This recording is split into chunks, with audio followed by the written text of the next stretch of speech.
Colombia பல்கலைக்கழகத்தில் ஒரு மாணவனுக்கு நடந்த உண்மை நிகழ்வு. ஒரு நாள் வழக்கம் போல் கணித பேராசிரியர் பாடத்தை துவங்கினார். பாடத்தை துவங்கிய சில நிமிடங்களில் ஒரு மாணவனுக்கு உறக்கம் கண்களை சொக்கிக் கொண்டு வந்தது. அவனையும் அறியாமல் உறங்கிவிட்டான். திடீரென மற்ற மாணவர்களின் சலசலப்பு சத்தம் கேட்டு கண்விழித்தான். கணித வகுப்பு முடிந்தது. பேராசிரியர் வகுப்பறையை விட்டு வெளியேறினார்.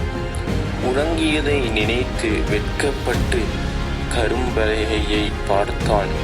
பேராசிரியர் கரும்பலகையில் 2 கணித வினாக்களை கேள்வியாக எழுதி வைத்திருந்தார்.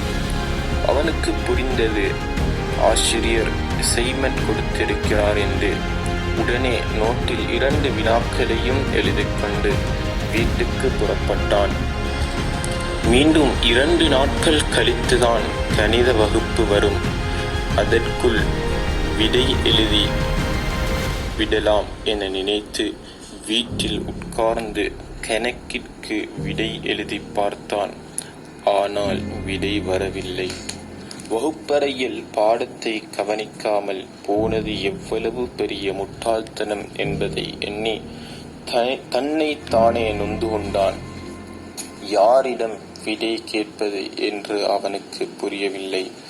தொடர்ந்து 2 நாட்கள் நூலகம் சென்று புத்தகங்களை எடுத்து அதிசிரமத்துடன் படித்து கடுமையாக போராடி ஒரு மாதிரியாக ஒரு வினாவுக்கு விடை கிடைத்தது. இன்னொரு கேள்விக்கான தீர்வு காண்பதற்கு அவனுக்கு நேரம் கிடைக்கவில்லை.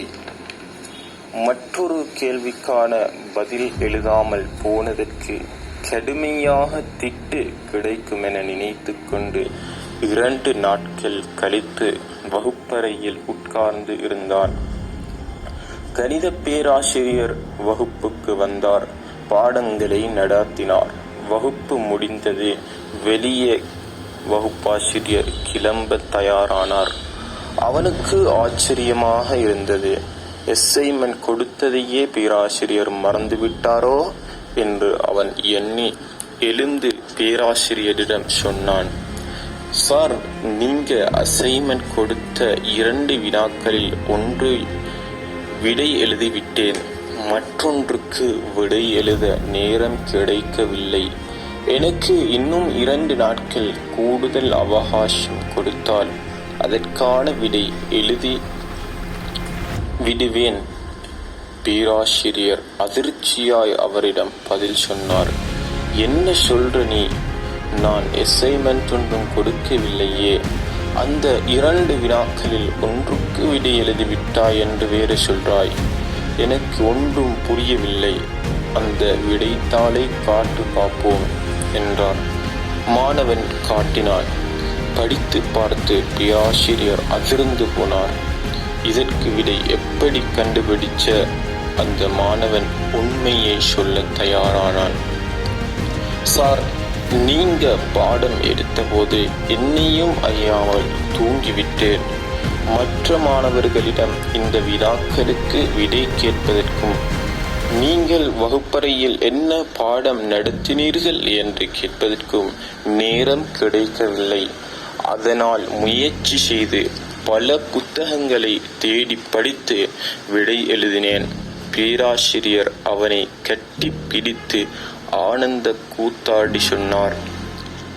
உலகின் மிகச்சிறந்த கணித வல்லுநர்களாலும் தீர்க்கப்பட முடியாத பல கணக்குகள் உள்ளன. உதாரணமாக அவற்றில் 2 எழுதுகிறேன் எனச் சொல்லி நான் எழுதிய வினாக்கள் தான் இவை. அதற்கு நீ விடை கண்டுபிடித்து இருக்கிறாய் என்பதை நினைக்கும் போது என்னால் ஆச்சரியத்தையும் கட்டுப்படுத்த முடியவில்லை. அந்த மாணவன் முதல் வினாவிற்கு விடை கண்டுபிடிக்க பிடித்த 4 தாள்கள் இன்னும் கொலம்பியா பல்கலைக்கழகத்தில் இருக்கின்றன. அந்த மாணவன் தான் உலக புகழ் பெற்ற அமெரிக்க கணிதவியலாளர் ஜோர்ஜ் பெர்ண்ட் டன்சிக் என்பவராவார். பிற்காலத்தில் அவருடைய மாணவர்களிடம் உரையாற்றும் பொழுது அவர் சொன்னார், சில நேரங்களில் நாம் தவறவிட்ட சந்தர்ப்பங்கள் தான் நம்மை முன்னேற்றும் படிக்கல்லாக அமைகின்றன. இதற்கு விடை யாராலும் கண்டுபிடிக்க முடியவில்லை என எனது பேராசிரியர் சொன்ன வார்த்தைகள் என் காதுகளுக்குள் விழுந்திருக்குமே. ஆனால் என்னுடைய உளவியலானது நம்மாலும் முடியாது என்கின்ற நிலைக்கு தள்ளப்பட்டிருக்கும். ஆனால் நான் பாடத்தை கவனிக்காமல் தவறு செய்துவிட்டேன் என்ற குற்ற எண்ணமே என்னை தனியாக போராட வைத்தது. அந்த போராட்டமே பல சிக்கலான கேள்விகளுக்கு தீர்வு காண வைத்தது. இது கணித விடைக்கு மட்டுமான பதில் அல்ல, அனைத்து பிரச்சினைகளுக்குமான பதில். அதனால் சில நேரங்களில் காதுகளை மூடிக்கொள்வது நல்லதுதான்.